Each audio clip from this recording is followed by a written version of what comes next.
Hello mga kaparts, mga ka-viewers, welcome back again to my YouTube channel. So guys, pasensya na, ngayon tayo makapag-upload ulit. So ngayon guys, ang isi-share ko sa inyo ay tungkol sa under chassis parts ng iyong sasakyan, which is ang topic ko ngayon ay Mitsubishi Mirage G4. Ang year model niya guys is 13 pataas. So ano-ano ba ang mga parts ng under chassis ng iyong Mirage G4?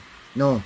So, mayroon tayong rack in, tie rod in, ball joint at saka stabilizer link guys. So, doon tayo sa una. Ano ba ang part number ng rack in ng iyong Mirage G4? Ang kanyang part number guys is SRB170. So, yun ang part number ng iyong rack in. Doon naman tayo sa tie rod in guys. Ang kanyang part number is SE7371. So, yun ang part number ng iyong tie rod in. Doon naman tayo sa ball joint guys. Ang kanyang part number is SB-B172.